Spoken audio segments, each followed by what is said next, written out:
Well, hello, this is Adam, and welcome back to Rare Classic Cars. It is a horribly cold day here in the Midwest just after Thanksgiving. Hope everybody in the U.S. had a great Thanksgiving. Sorry I missed the Canadian Thanksgiving about a month earlier. I just forgot about it. But in any case, I thought I would do another installment in excellent vehicles that you can still have at cheap prices. Witness my 74 Marquis Brougham. This would be a, what do they call this? The pillared hardtop, which was kind of a funny term that Ford used. And you can see this car does have a B pillar. This was the last year, actually, 74 was the last year for Ford full-size cars to be true four-door hardtops. But they made about 24,000 of these Marquis Brougham four-door pillared hardtops. Then they had the coupe. I think they made about 12,000 of those. And then the rarest model is actually the four-door hardtop. They only made 4,000 of those. I have one. But this is one of the 24,000 pillared hardtops. And this is really, in my opinion, the last year of kind of the great full-size Fords. After this, they really started cutting costs and taking money out in various places. But 74 was really the last great year. Now, this car competed with the likes of the Olds 98 LS as an example.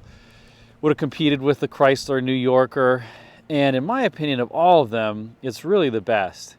I have owned this car probably for about, I think, 4 years now, and I would say that it's been actually a really great ride. I thought a few times of selling it only because I have a couple of these, or more than a couple of these, but I decided against it because it just, every time I drive it, it just rides so well. It's creak-free, it's rattle-free, it drives great, it's super comfortable. The only downside of this car is really that the gas mileage is horrible. I probably get maybe 11 or 12 miles per gallon at best. It does have a 460, which is another reason why you want the Marquis Brougham, because you got the 460 standard. Now, the Marquis became the top of the line Mercury in 1969. In 1968, they still had the Park Lane. And the Brougham was the top of the line Marquis. Now, in 1974, if you really wanted to spend some money, you could get the Grand Marquis interior, which was an optional interior trim package on the Brougham. So the Grand Marquis was not yet the title of the car, nor was it its own model, but you could get that. And I actually think I'll call it the regular Brougham interior was nicer, which we'll see in a minute. I thought it was more luxurious. This car came from Arkansas, and I bought it probably 4 years ago, something like that, and I paid $5,000 for it. Now today it's probably worth maybe $9,000 or so. You know, they're still really cheap. It's got about 48,000 miles on it. But like I said, the ride quality is just absolutely fantastic. One thing I need to do is, if anybody's got a suggestion, the new white wall tires these days, these tires are new, but the white walls, they just turn brown after a period of time. And the only thing I found to get them back to white is you actually have to sand the white wall. No SOS pad doesn't work on these. No Wesley's bleach white doesn't work on these. They've got something now in the white wall tires where, unfortunately, they leach the brown from behind, and it just doesn't rub off unless you literally sand it, like I said. So why get this car? Well, like I said, it's got all the creature comforts, and one of the things that I will say about the Mercurys and the Marquis Broughams is that they did actually have a different interior trim package, obviously. This is the Brougham seats. You can see how nice those are. But aside from that, they had different sound insulation packages in these, in not only different from the LTD, but different between the Marquis and the Marquis Brougham. So this car is so quiet on the freeway. I was driving at about 75 miles per hour, and it's just whisper silent. It's so great. You can see the dash on this is perfect. At one point I thought maybe I should repaint this car black with the white top because it's got a black and white interior. I still debate that sometimes, but the red has really grown on me. It's kind of like a fire engine red. And really the only thing I have to do to the interior is, of course, with age, these door panels have faded, so I can take those off and respray them, just the plastic. The rest of the door panel is perfect, but the hard plastic piece has aged a little bit. That's about it. The rest of the interior is perfect. The package shelf back there is perfect. The rear seat has tons of room. These rode atop a longer wheelbase, 124-inch wheelbase, compared to the LTD's 121 and the Lincoln's 127. So you got some more space. And really nicely done overall. This car also has quite a few options. It has the twin comfort lounge seats, which by this year, unfortunately, were not the high back seats that they were from 71 to 73, so they're not quite as good, but still nice. And they changed the top pad, the instrument panel top pad, slightly in 74 from 73. It's a little bit different right here in the middle. The 73 kind of comes out further. But look at the carpet on this thing. I mean, it's just extremely plush. Tons of sound deadening in this car. Sound deadening everywhere. This was an expensive car back in the day. The base price in the Marquis Broughams was about $5,500. So think of that as about $50,000 today. Base price. Before air conditioning, before any power options. On the Marquis Brougham, you did get power windows standard. You didn't get power lock standard. You didn't get power seat standard. So this has all of those options. Has tilt wheel, AM radio, the Philco AM radio. The clock, which is only right 2 times a day now. You could get intermittent wipers. This car doesn't have that. Does have cornering lamps too up front. These are the optional turbine vane wheel covers, which I think are the best wheel covers that Mercury ever did. Just gorgeous. And these are in beautiful shape. Too bad about that white wall. I have to figure out something there. And you get the cool hidden headlamps as well.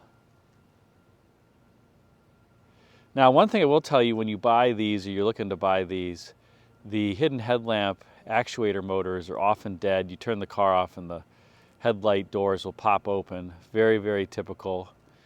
And you just have to try to find them and source them. There's not really anybody who rebuilds them anymore.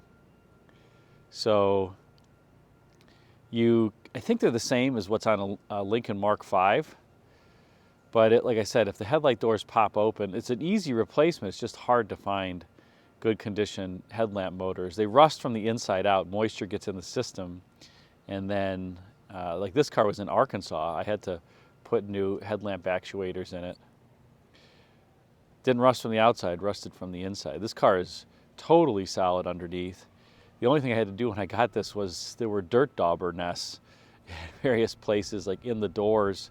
I had to vacuum those out, but you know, the underbody's perfect.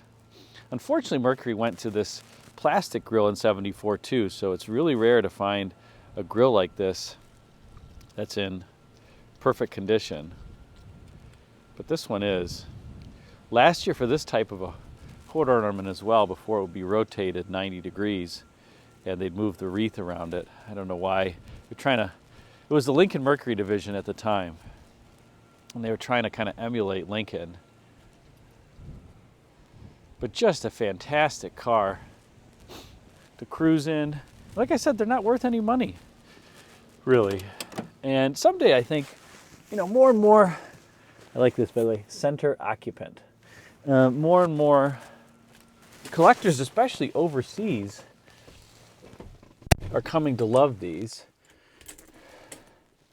Let's see here. Oh yeah, there's a 460. So let's see here. We'll take it for a little ride. Look at that view over the hood. Crazy.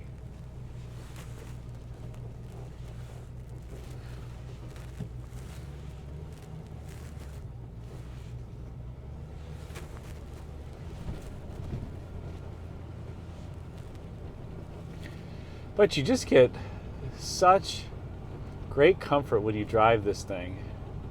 And there's nothing like it. Of course, it's the fall, so everybody's trying to blow their leaves here.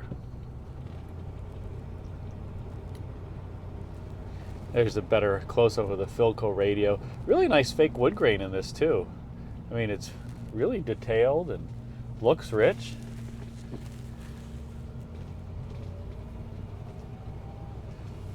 And like I said, the carpet is excellent. And you don't hear anything, like I mentioned. Let's see if the main road has any salt on it yet. Hopefully not. We'll take it for a ride there. The only thing about these two is they definitely lean in corners. Not a great handling car, but certainly a great riding car. And here we are on the main road. Again, just whisper silent, aside from the din of the heater blower motor, because it's freezing and I need some heat. But other than that, that's the only sound that you can really hear. So we'll head back and I'll show you a couple extra features of this car.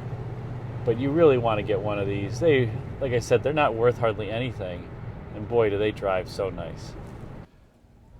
Well, now that my hand has warmed up, I can show you a couple more features here of this. So again, you got the 460 V8 under hood by this point, which really wasn't making that much in terms of horsepower, but did still make a hefty amount of torque. I think it was about 195 horsepower. It was just under 200, which is amazing for this big of a V8. But you won't find that the torque is lacking at all. In fact, the torque in this particular car is pretty prodigious. Now, a couple things to look for if you're buying one of these. One is, I would say, just check to make sure the radiator isn't clogged. By this point, that's true for any of these old cars. The radiators get clogged and you have to recore them. This one I had to recore. No big deal. It just, you got a budget for that. It's about $500 or so these days. Good news is if your heater core is leaking, there's an access plate right there. And you can take it out from under hood. It's a very easy job. Now, another thing about these 74s is you have, this is the push button for the seat belt interlock that you weren't supposed to be able to start the car unless your seat belt was buckled. And people hated that so much that they got rid of it after just partway through the year in 1974. But this car still has it. It's been disconnected, thankfully. But, you know, that was what they did back in 1974. And pretty easy to work on, easy to do a tune-up. The only thing that's kind of tough on these is, it sucks, is this alternator belt. In order to change that, I think you got to take the other belts off, which is a bit of a pain in the butt. And, well, you know, that's just how it is on these cars with the old style V-belts. But I had to change this one, and that wasn't necessarily that fun. Again, it's not that hard, but you know what it is? I remember what I had to do. It wasn't just I had to take the belts off. I had to take the fan off because you couldn't get the alternator belt was too small to get around the fan. That's what it was. That's what the pain in the butt was. So if anybody's got a better idea on how to do that, let me know, because that was not fun. Not only had to take the belts off, but take the fan blades off. And we'll look in the trunk. Got a huge trunk in these, and a wonderful key buzzer. This one does have the optional trunk release.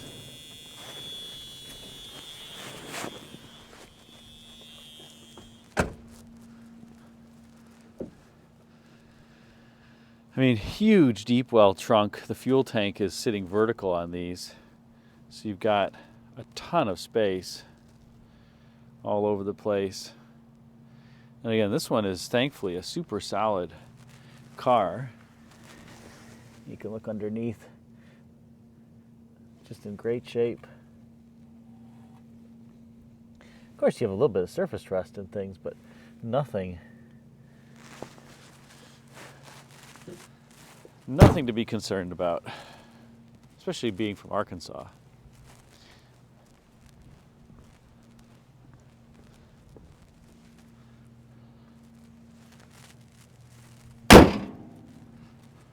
So there you go. One of the best values still for the money. Hope you enjoyed this spotlight. Thanks again for watching.